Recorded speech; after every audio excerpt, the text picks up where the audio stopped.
क्या आपने कभी सोचा है कि एक अनुभवी नेता का विमान अचानक कैसे क्रैश हो सकता है? आखिर उड़ान से कुछ मिनट पहले अजीत पवार ने फ़ोन पर ऐसा क्या कहा था जो अब पूरा देश सुन रहा है? और क्या यह सिर्फ एक हादसा था या इसके पीछे कोई कहानी छिपी है?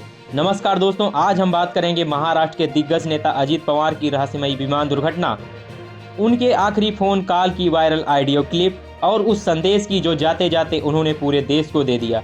तो चलिए शुरुआत करते हैं पूरी सच्चाई के साथ। दोस्तों, 28 जनवरी की सुबह महाराष्ट्र के लिए एक ऐसा दिन बन गई जिसे कोई भूल नहीं पाएगा। मुंबई से बारामती जा रहा एक प्राइवेट विमान अचानक रडार से गायब हो गया।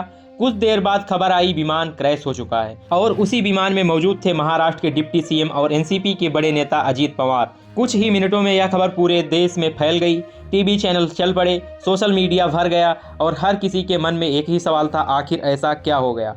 बताया गया कि मौसम काफ़ी ख़राब था, धुंध थी, विजिबिलिटी बहुत कम थी, लेकिन क्या सिर्फ मौसम ही वजह थी? क्योंकि अजीत पवार कोई आम यात्री नहीं थे, उनके साथ सिक्योरिटी थी, अनुभवी पायलट थे और आधुनिक विमान था। फिर भी यह हादसा हो गया।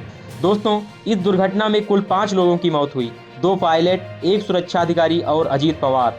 घटनास्थल पर आग इतनी तेज थी कि किसी को बचाया नहीं जा सका। पूरा महाराष्ट्र शोक में डूब गया। सरकार ने राजकीय शोक घोषित किया, हर पार्टी के नेताओं ने श्रद्धांजलि दी, लेकिन कहानी यहीं खत्म नहीं होती। असल चर्चा शुरू हुई तब जब एनसीपी ने अजीत पवार की आखिरी फोन कॉल का ऑडियो जारी किया। जी हां, क्रैश से कुछ ही मिनट पहले अजीत पवार ने पार्टी कार्यकर्ता श्रीजीत पवार से फोन पर बात की थी। यह कॉल तब जुड़ी जब विमान नेटवर्क एरिया में आया और इस बातचीत में अजीत पवार कोई डर, कोई घबराहट नहीं दिखाते, बल्कि वो वही बात करते हैं जो पूरी जिंदगी करते आए हैं, एकता की बात। वो कहते हैं हम सभी जातियों और धर्मों को साथ लेकर चलते हैं। वो बताते हैं कि कैसे जिला परिषद में माली समाज को प्रतिनिधित्व दिया गया, कैसे हर वर्ग को न्याय देने की कोशिश की गई। श्रीजीत पवार उनसे कहते हैं दादा, जो भी फैसला सही लगे आप वही लीजिए। और जवाब में अजीत पवार शांत आवाज में कहते हैं हम सबको साथ लेकर चल रहे हैं। दोस्तों सोचिए, एक इंसान जिसे पता भी नहीं कि आगे क्या होने वाला है, उसकी आखिरी बातचीत भी राजनीति नहीं बल्कि समाज को जोड़ने की सोच है। इसीलिए यह ऑडियो वायरल हो रहा है। एनसीपी का कहना है कि यह रिकॉर्डिंग इसलिए जारी की गई ताकि जनता जान सके अजीत पवार आखिरी सांस तक क्या सोचते थे।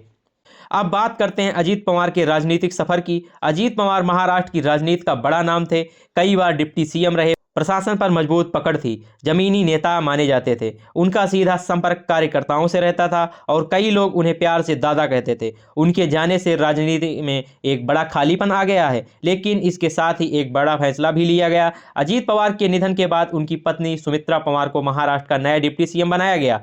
अब उनके कंधों पर 2 बड़ी जिम्मेदारियां हैं, एनसीपी को संभालना और सरकार में डिप्टी सीएम का पद। पूरे महाराष्ट्र की नज़र अब सुमित्रा पवार पर है।